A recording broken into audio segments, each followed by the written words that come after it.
Welcome to education jet. Education jet आप सभी का हार्दिक स्वागत करता है। आपकी बेहद डिमांड तथा प्यार के कारण एजुकेशन जेट गणित की कक्षाएं सुचारू रूप से चला रहा है। हमारा जो था परिमाप आधारित प्रश्न आज हम लोग कर रहे हैं, पार्ट 2 है, जो सीटेट यूपीटेट सभी के लिए बहुत इंपॉर्टेंट है। 2011 से 18 तक के सभी क्वेश्चंस को समाहित किया गया है। इससे बाहर आने के चांसेस नगण्य हैं। तो हम लोग स्टार्ट करते हैं। चैनल को लाइक और सब्सक्राइब करना ना भूलें। टाइम ना वेस्ट करते हुए हम लोग स्टार्ट करते हैं। हमारा यूपीटेट 2011 में क्या क्वेश्चन पूछ रखा है। एक मैदान की लंबाई 80 मीटर है, चौड़ाई 60 मीटर है। चौड़ाई तथा लंबाई के बीच का अनुपात, अब ध्यान से देखिएगा, आयत की बात कर रहा है। तो ए बी सी डी आयत हो गया। अब इसमें क्या कह रहा है, लंबाई कितना 80 है, तो यानी लेंथ हो गया हमारा 80 और चौड़ाई मतलब ब्रेथ, चौड़ाई हमारा हो गया 60 मीटर। ध्यान से देखिएगा। अब ये कह रहा है कि अनुपात किसका निकालना है। यहीं पे आप लोग क्वेश्चन गलत करके आ जाएंगे, दोनों का अनुपात निकाल के। चौड़ाई तथा लंबाई का, यानी पहले चौड़ाई लिखिए, अनुपात का मतलब क्या होता है, भागा, और दोनों को भाग दे दीजिए। पहले चौड़ाई लिखिए और फिर लंबाई को करिए, जो पहले लिखा है उसको ऊपर रखिए और ये हो गया। अब दोनों कट गया। अब ये 2 तियां 6, 2 चौका 8, यानी क्या बन गया 3/4 का मतलब 3:4। 3:4 कौन सा हमारा हो जाएगा, ये हमारा राइट आंसर हो जाएगा। अब ये क्वेश्चन देखते हैं, सीटेट 2011 में पूछ रखा है। एक आयताकार प्लाट की लंबाई तथा परिमाप का अनुपात, लंबाई का और परिमाप, परिमाप मतलब पी मान लिया, दोनों का अनुपात दे रखा है 1:3 है। ठीक है, तो हम मान लेते हैं कि किसकी बात कर रहा है, आयताकार है ना, तो आयत है। इसमें हमने मान लिया लंबाई इसकी ए हो गई, आमने सामने की भुजाएं क्या होती, इक्वल होती हैं, और चौड़ाई बी हो गई। तो लंबाई मान लिया हमने इसकी ए या एल मान लिया लंबाई, और चौड़ाई को हमने मान लिया बी, ब्रेथ मान लिया। तो इसी का हमको क्या निकालना, लंबाई तथा चौड़ाई के बीच का अनुपात एल अनुपाते बी हमको निकालना है। तो अब परिमाप क्या हो जाएगा, परिमाप क्या होता है, 2 लंबाई धन चौड़ाई, यही तो होता है। 2 बार लंबाई को जोड़ देंगे और 2 बार चौड़ाई को, ये एल हो गया, और 2 बार चौड़ाई को जोड़ देंगे। अब दोनों का अनुपात एल का और पी परिमाप का अनुपात दे रखा है, एल धन बी बराबर कितना है, 1/3। हमें निकालना क्या है, ये निकालना है। अब इसको क्या करेंगे, हम इसको गुणा कर देंगे, जिसको वज्र गुणन कहते हैं, क्रॉस मल्टीप्लिकेशन। एल का 3 में हो जाएगा 3L, इसका इधर जाएगा तो पूरा ये उठ के आ जाएगा। ठीक है, अब इसमें क्या हो जाएगा 3L, अब ये 2 का इसमें भी हो जाएगा तो 2L, और 2 का बी में भी होगा 2B। अब ध्यान से देखिए, L वाले को एक पास ले आइए, तो 3L माइनस 2L बराबर 2B। 3 में से 2 गया 1, यानी L केवल आ जाएगा 1L बराबर 2B। अब B को क्या करना है, L/B निकालना है, तो B को इसके नीचे ले आइए। ठीक है, अब B को क्या करेंगे, इसके नीचे लाएंगे, तो तभी तो L/B बनेगा, और 1 को इसके नीचे, यानी कोई मतलब नहीं है इधर, अगर इस तरीके से 1 को ले जाएंगे तो कोई मतलब ही नहीं है। अब ध्यान से देखिए, अब इसको हम क्या कर रहे हैं, L/B हमको निकालना है, तो कैसे करेंगे, अब L/B, तो B को नीचे ले आए तो क्या बन जाएगा, इस तरीके से लिखे, तो L/B, और 1 इसके नीचे चला गया बराबर 2/1, तो क्या हो जाएगा L/B बराबर 2/1। तो इसका जो राइट आंसर क्या हो जाएगा, हमारा ए हो जाएगा। ऑब्वियस सी बात है, लेंथ जो होगी ब्रेथ से बड़ी ही होगी ना, तो इसलिए 2 बड़ा आ गया, बी छोटा हो गया चौड़ाई। अब आगे देखते हैं। अब ये क्वेश्चन हम लोग देखते हैं, यूपीटेट 2016 में पूछा है। एक आयताकार बाग है जिसकी लंबाई उसकी चौड़ाई से 4 मीटर अधिक है। तो लंबाई बड़ी है ना चौड़ाई से, तो हमने चौड़ाई को मान लिया, चौड़ाई हमारी क्या है, बी है, और लंबाई को मान लिया हमने। तो अब लंबाई कितनी हो जाएगी, चौड़ाई से 4 ज़्यादा हो जाएगी, तो यानी चौड़ाई में 4 हम जोड़ दें, 4 जोड़ दें तो वो क्या बन जाएगी, लंबाई बड़ा ही तो होता है, लंबाई जो है उसकी चौड़ाई से 4 मीटर अधिक है, तो 4 हमने जोड़ दिया, तो B/4 बन गया। अब उसका अर्ध परिमाप 36 मीटर दे रखा है। अर्ध परिमाप किसका, आयत का। तो आयत का परिमाप कितना होता है, परिमाप कितना होता है, हमने बताया ना, 2 लंबाई धन चौड़ाई, यही तो होता है परिमाप। अब देखिए उसका अर्ध परिमाप दे रखा है, ध्यान से देखिएगा, अर्ध परिमाप यानी 2L/B अब बटे 2, आधा परिमाप 2 से काट दिया, अर्ध परिमाप मतलब 2 से काट दिया ना, यानी लंबाई धन चौड़ाई दे रखा है। तो तो लंबाई धन चौड़ाई कितना दे रखा है, 36 दे रखा है। तो 36 दे रखा है, तो अब लंबाई और चौड़ाई ये है ना हमारा जो हमने निकाला है, लंबाई और चौड़ाई, तो इसको जोड़ दें हम। यहाँ L प्लस बी मतलब लंबाई चौड़ाई को जोड़ना है, तो लंबाई यहाँ पे ये आया 20 धन 4, बी धन 4, और चौड़ाई ये है, तो बी धन 4 में हम ये जोड़ दिए। ये कितने के बराबर है, 36 के, क्योंकि अर्ध परिमाप ही तो 36 है, तो अर्ध परिमाप हम इससे निकालेंगे ना, हमने ये माना था। अब बी धन बी मिलकर कितना हो जाएगा, 2b, 4 को इधर भेज दिए, इधर प्लस है तो इधर जाके माइनस, तो कितना हो जाएगा 36 माइनस 4 32 हो गया। तो b बराबर 2 इधर मल्टीप्लाई, इधर गुणा है तो इधर भागा हो जाएगा, तो 16 दूनी 32। तो इसकी चौड़ाई तो आ गई हमारी कितनी, 16, और लंबाई क्या हो जाएगी, चौड़ाई से लंबाई 4 अधिक है, तो 16 में 4 जोड़ देंगे, तो 16 4 20 हो गया। तो इसमें पूछ क्या रहा है, बाकी लंबाई वाली भुजा की माप बताइए। तो लंबाई कितनी हो जाएगी, 20 हो गई। 20 कहीं दिया हुआ ए, हमारा ऑप्शन क्या हो जाएगा, ए हो जाएगा। अब ये क्वेश्चन देखें, यूपी टेट जो है 2017 में पूछा है, एक समचतुर्भुज के विकर्ण 10 मीटर व 24 मीटर हैं, तो इसका परिमाप हमको बताना है। अब हम लोग एक क्वेश्चन देखते हैं, यूपी टेट 2017 में पूछ रखा है, एक समचतुर्भुज, ठीक है, समचतुर्भुज मतलब जिसकी चारों भुजाएं बराबर हैं, उसके विकर्ण दे रखा, विकर्ण बराबर नहीं होते, 10 सेंटीमीटर और 24 सेंटीमीटर, तो उनका परिमाप हमको बताना है, यानी चारों भुजाओं का योग बताना है। तो परिमाप अगर देखा जाए तो परिमाप यही हो जाएगा 4 गुणे भुजा, ठीक है। लेकिन हमें तो भुजा भी नहीं पता, तो भुजा नहीं पता तो हम पहले क्या करते हैं, समचतुर्भुज बना लेते हैं। हमने क्या किया, ए बी सी डी समचतुर्भुज बना लिया। अब इसके विकर्ण, लंबा वाला विकर्ण कितना है, 10 सेंटीमीटर, और एक विकर्ण है हमारा ये छोटा वाला, ये बड़ा वाला तो 24 है, सॉरी 24 सेंटीमीटर, छोटा वाला हमारा है 10 सेंटीमीटर, ठीक। अब ये एक दूसरे को क्या करते हैं, ये चीज़ आपको मैंने कंसेप्ट दिया है ना फर्स्ट वीडियो में, कि समचतुर्भुज के विकर्ण एक दूसरे को समद्विभाजित मतलब इक्वल पार्ट में डिवाइड करते हैं, और कितने डिग्री पे, 90 डिग्री पे, यानी ये सब जितने भी ये बन रहे त्रिभुज, ये समकोण त्रिभुज बनेंगे। तो समकोण त्रिभुज बनेगा तो पाइथागोरस तो लगेगा ही लगेगा। तो हम ले लेते हैं कौन सा, इस वाले त्रिभुज को ले लेते हैं। अब ध्यान से देखिए, ये AC कितना दे रखा है, 24 है। तो अगर ये दो इक्वल पार्ट में डिवाइड हो रहे हो तो AO बराबर OC, AO और OC आपस में क्या होंगे, बराबर होंगे, और 24 का आधा हो जाएगा, कितना हो जाएगा, 12 सेंटीमीटर। इसी तरीके से ये क्या है, DB है, DB क्या है, टोटल कितना दे रखा है, 10 सेंटीमीटर। अब ये क्या है, दो पार्ट में डिवाइड हो रहा है, DO बराबर OB बराबर 10/2 हो जाएगा, 5 सेंटीमीटर। तो यानी हमारा AO हो गया कितना, 12 हो जाएगा, ये हो गया हमारा 12, और ये छोटा वाला हो गया 5। अब इसमें हम ले लेते हैं किसमें, त्रिभुज AOB। अब इसमें कोण कौन सा, AOB ही, कोण AOB क्या है, 90 है ना, 90 है तो पाइथागोरस थ्योरम लगेगा ना, और 90 के सामने वाली भुजा AB क्या हो जाएगी। ये कंसेप्ट है, पहले आप समझ लीजिए, यही तो कर्ण बनेगी। कर्ण के अलावा दोनों भुजाओं का वो करते हैं, तो कर्ण हमारा AB बन गया, यानी AB का स्क्वायर बराबर, और कौन कौन सी भुजा है, AB का स्क्वायर, ये हम ऐसे निकाल लेते हैं, आपको अगर कन्फ्यूज़न हो रही है तो ऐसे हमने निकाल लिया। ये हमारा A हो गया, ये B हो गया, ये O हो गया, ये हमारा 12 हो गया, और ये 5 हो गया।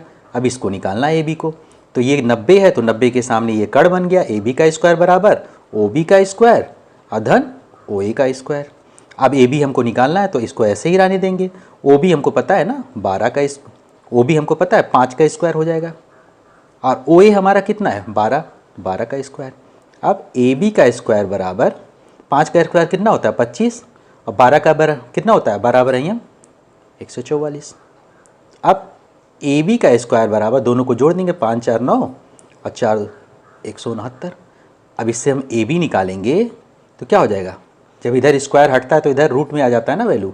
अब ये किसका स्क्वायर होगा, ये अगर देखा जाए 169 13 गुणे 13 बनता है ना, तो कितना आ जाएगा, एक इसमें एक जोड़ा हम निकाल लेते हैं ना, तो 13 निकल गया, 2 का जोड़ा बना के एक जोड़ा निकालते वही वर्गमूल होता है ना। AB हमारा आ गया 13। अब 13 आ गया तो हमको परिमाप ही तो निकालना है। जब हमारा ये 13 आ गया तो परिमाप निकालना है किसका, चारों भुजाओं का जोड़। परिमाप। तो चारों भुजाएं तो 13 ही होंगी, तो यानी 4 गुणे 13 कर देंगे और ये हो जाएगा 52। तो क्या हो जाएगा 52 सेंटीमीटर। तो राइट आंसर इसका क्या आ रहा है हमारा, डी आ जाएगा। तो इस तरीके से इसको कंसेप्ट के साथ हम लोग करेंगे। हाँ, अब ये क्वेश्चन है यूपी 2011 में 3.5 सेंटीमीटर व्यास वाले वृत्त की परिधि बताना है। तो अगर हम ये हमारा वृत्त है तो वृत्त में क्या होता है, केंद्र से अगर इसको ये होता है परिधि, इसको बोलते हैं परिधि, मतलब ये जो परिक्रमा हम लगाते हैं परिधि हो गया। ये हमारी त्रिज्या होती है और त्रिज्या का अगर दुगुना कर दें ये पूरा क्या हो जाता है, व्यास होता है। तो व्यास बराबर हम क्या कर सकते हैं, 2 गुणे त्रिज्या कर सकते हैं ना, ये हो जाएगा। अब इसमें एक जब इसमें हम निकालते हैं फार्मूला क्या होता है परिधि का फार्मूला क्या होता है, परिधि का फार्मूला होता है 2 गुणे पाई गुणे आर, 2 पाई आर। अब पाई का मान जो होता है वो 22/7 हम यूज करते हैं। अब एक चीज़ और यहीं पे आपको एक कंसेप्ट दे रहा हूँ बहुत इंपॉर्टेंट, पाई जो होता है वो अपरिमेय होता है, लेकिन इसका 22/7 अगर मान दिया होगा तो ये परिमेय होगा।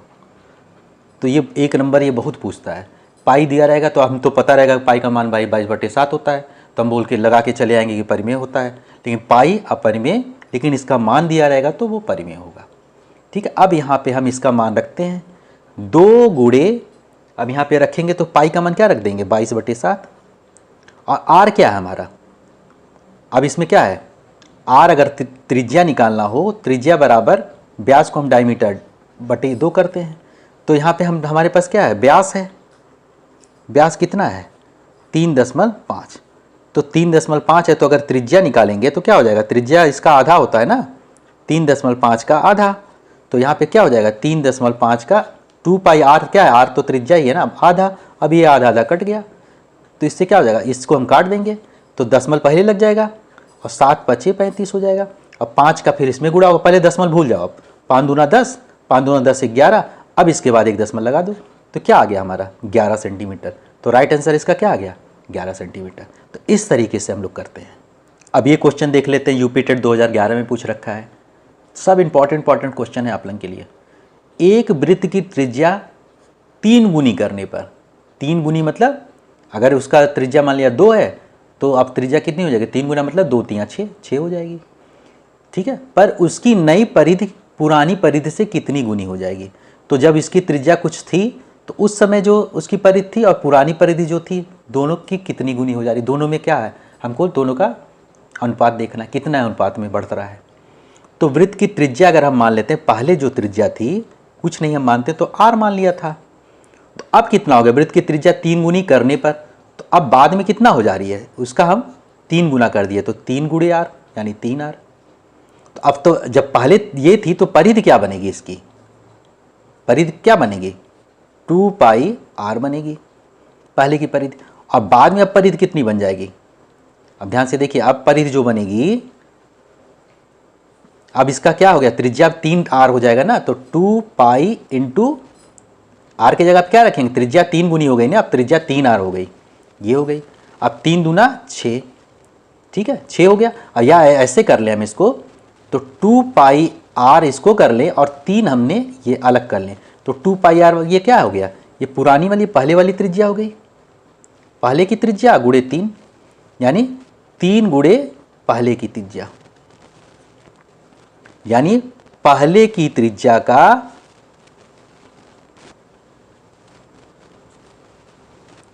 3 गुना। तो अब कितनी गुनी हो गई, पहले की त्रिज्या की 3 गुनी हो गई। तो अब ये कह रहा है उसकी नई परिधि पुरानी परिधि की कितनी हो जाएगी, 3 गुनी हो जाएगी। यानी कहने का मतलब ये है, कंसेप्ट आप लोग ध्यान दीजिएगा कि अगर त्रिज्या 3 गुनी हो रही है तो परिधि भी 3 गुनी होगी, त्रिज्या 5 गुनी हो रही है तो परिधि भी 5 गुनी होगी, त्रिज्या 10 गुनी हो रही है तो परिधि भी 10 गुनी होगी। तो यही आपको कंसेप्ट याद रखना है। अब ये क्वेश्चन सीटेट 2011 में पूछा है, बहुत इंपॉर्टेंट है, इसको कैसे करेंगे आप देखते हैं। समबाहु त्रिभुज की भुजा और ऊंचाई का अनुपात।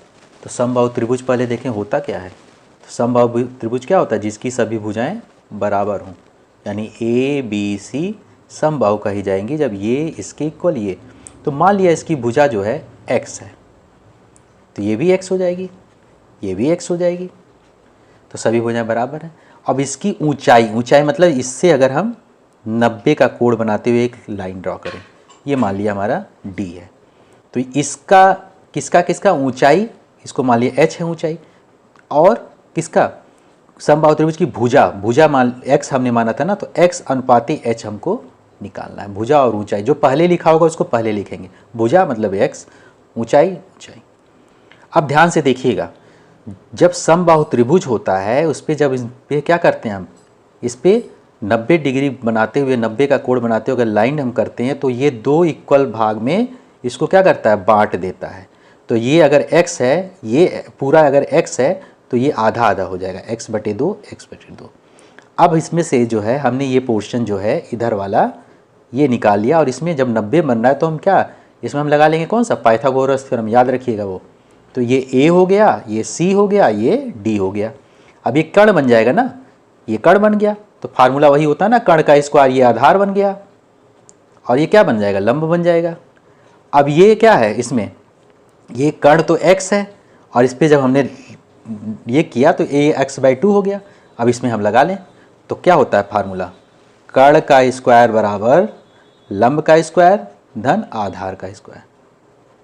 ठीक, अब कर्ण कितना है, x है, तो x का स्क्वायर बराबर लंब हमको निकालना है, तो h हमने माना है ना, लंब तो h है, तो ये h हो गया, h का स्क्वायर धन, अब इसमें क्या आधार, क्या है आधा है ना, आधार यहाँ x/2 बन गया ना, इसका स्क्वायर। अब ध्यान से देखिएगा, एक्स स्क्वायर बराबर एच स्क्वायर, अब ये क्या होता है, दोनों पे स्क्वायर है तो इस पर भी लग जाएगा, इस पर भी लग जाएगा, तो एक्स स्क्वायर और 2 दूना 4। ठीक है, अब इसको हम क्या करें, इधर लेके चले आए। जब इधर लेके चले आएंगे तो क्या हो जाता है, इधर प्लस है तो इधर आके माइनस हो जाएगा। अब इसके नीचे कुछ नहीं तो 1 मान लिया, एच स्क्वायर। ठीक है, ध्यान से देखते रहिए आप लोग। अब क्या करना है, एच स्क्वायर को पहले हमने लिख लिया इसी चीज़ को, अब इन दोनों का लासा निकालेंगे तो लासा क्या आएगा, 1 और 4 में तो 4 ही आएगा। अब इसको क्या करते हैं, इसको हम जो लासा निकला रहता है उससे हम भाग देते हैं, तो 1 का 4 में दिया तो 4 आ गया, 1। ठीक है, तो ये हो जाएगा 1 4 4, और उसके बाद इसमें गुणा हो जाता है, जो आता है ये हो गया, माइनस 4 का 4 में देंगे तो 1 आ गया, ये यही रह जाएगा। ठीक है, अब एच स्क्वायर बराबर, अब 4 में से यहाँ कुछ नहीं तो 1 है ना, 3x स्क्वायर और बटे 4, तो h बराबर, जब इधर क्या बताया था हमने, जब इधर स्क्वायर हटता है तो इधर क्या हो जाता है, वर्गमूल निकल जाता है, स्क्वायर रूट में आ जाती है वैल्यू, 3x स्क्वायर और बटे 4। अब ऊपर का भी स्क्वायर रूट निकलेगा तो 3 का तो निकल नहीं पाएगा, x स्क्वायर का x हो जाएगा, x√3, और 4 का क्या होगा, 2 दूना 4 होता ना, तो 2 हो गया। अब h निकल गया, अब यही हमको क्या निकालना है, x अनुपाते h निकालना है। ध्यान से देखिएगा आप लोग, अब x अनुपाते h निकालना है, तो यानी x का तो x ही रहेगा, h का मान x के रूप में जो निकला यहाँ पे रख दीजिए, x√3/2, यही तो h निकला है, यहाँ पे हमने x अनुपाते h में ये रख दिया। अब देखिए ये कट गया, 2 क्या है ऊपर चली जाएगी, तो 2/√3 आ गया, तो राइट आंसर इसका क्या हो जाएगा, a हो जाएगा हमारा 2/√3। अब ये क्वेश्चन जो है यूपीटेट 2013 में पूछ रखा है, क्या है कि 2 सेंटीमीटर, 3 सेंटीमीटर, 6 सेंटीमीटर वाली भुजाओं से किस प्रकार का त्रिभुज बनेगा। तो कंसेप्ट आप लोग बहुत अच्छे से ध्यान से देखिए। तो एक साइड हो गई 2 सेंटीमीटर, अभी कह रहा है त्रिभुज बनेगा कि नहीं, ये तो अभी गारंटी नहीं है। एक 3 हो गई, पहले हमको चेक करना है, और एक 6 सेंटीमीटर हो गई। तो हम क्या करते हैं, त्रिभुज बनने के लिए कंडीशन है, ये ध्यान से आप लोग लिख लीजिएगा कहीं, 2 भुजाओं, या हम ये कह सकते हैं 2 छोटी भुजाओं, 2 भुजाओं का योग जो है ये तीसरी से बड़ी होनी चाहिए। ठीक है, अब इसमें हम 2 भुजाएं ले लिए, 2 धन 3 कितना आ रहा है, 5 सेंटीमीटर, और बड़ी भुजा क्या है 6 सेंटीमीटर, तो 5 क्या है 6 से बड़ा है, नहीं बड़ा है, 5 जो है 6 बड़ा है, 5 से 5 बड़ा है नहीं है, छोटा है। तो 5 अगर छोटा आ रहा है तो इसका मतलब इसमें से कोई त्रिभुज ही नहीं बनेगा, कोई भी नहीं बनेगा। दोनों भुजाओं का जोड़ अगर क्या आ जाए 7 आ गया होता तो 6 से 7 बड़ा था तो बन जाता, लेकिन 5 आ रहा है तो 5 तो क्या है 6 से छोटा है, तो बनेगा ही नहीं। ठीक है, आगे हम लोग देखते हैं। अब ध्यान से देखिएगा, एक अर्धवृत्तीय, ये यूपीटेट 2013 का है, एक अर्धवृत्तीय, ठीक है, खिड़की का व्यास 49 सेंटीमीटर है। अर्धवृत्तीय मतलब जो वृत्त होता है उसका आधा भाग, ये हो गया हमारा अर्धवृत्तीय खिड़की। इसका व्यास, व्यास मतलब ये अगर मान लिया यहाँ पे क्या है, ये केंद्र है, तो व्यास ए बी हमारा व्यास हो गया। ए बी कितना दे रखा है, ये दे रखा है 49 सेंटीमीटर। तो अगर व्यास 49 है तो त्रिज्या क्या हो जाएगी, त्रिज्या जिसको हम आर बोलते हैं 49 बटे आधा हो जाता है ना त्रिज्या, 49 बटे 2। अब पाई का मान भी दे रखा है, क्या है 22/7।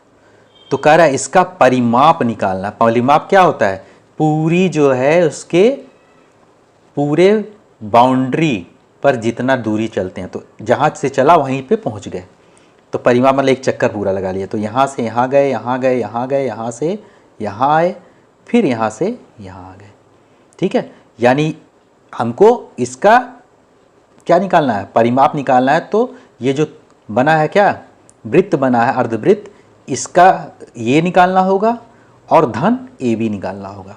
तो इसको हम कैसे करेंगे, तो अर्धवृत्त का पहले हम क्या निकाल लेंगे, अर्धवृत्त का पहले हम परिमाप निकालते हैं। अर्धवृत्त का परिमाप, तो अर्धवृत्त का परिमाप क्या होता है, पूरे का परिमाप 2πr होता है पूरे वृत्त का, और उसका आधा कर दें तो अर्धवृत्त का निकल आएगा, यानी πr आ गया, ठीक। अब इसका जो ये हमारा है, इसका व्यास, व्यास कितना हो जाएगा 2r, और ये तो व्यास दिया ही है, कितना है 49 सेंटीमीटर, ये व्यास हो गया। अब इनको हमको क्या करना है, यानी किसका निकालना है, इसका परिमाप, पूरे का परिमाप अगर निकालें तो ये अर्धवृत्त का परिमाप कितना आया πr, और धन ए बी जो व्यास है ये भी तो निकालेंगे, इसी पे तो चल रहा है, ये 49 हो गया। पाई का मान कितना दे रखा है 22/7, ये रख दिया हमने। आर कितना है, आर कितना निकला है 22, आर हमारा कितना है 49/2 है ना, व्यास कितना है, तो त्रिज्या क्या है 49/2 और धन 49, यही तो बन रहा है। अब 7 सते 49, 2 से काट दिया इसको, 11 आ गया, तो 11 सते 77 और धन 49। अब कितना हो जाएगा 77 धन 49, इसको अगर हम जोड़ दें तो कितना हो जाएगा 9 7 16, 9 7 16, 7 4 11 1 12, इतना क्या बन गया 126 सेंटीमीटर। राइट आंसर क्या हो जाएगा इसका, ये हो गया। तो इस तरीके से हमारा ये पार्ट फिनिश हो गया। अब हम लोग क्षेत्रफल भी देख लेंगे। Thanks for watching this video. Channel को लाइक और सब्सक्राइब करें ताकि मैं इसी तरीके से वीडियोज़ आप लोगों के लिए लेकर आता रहूँ।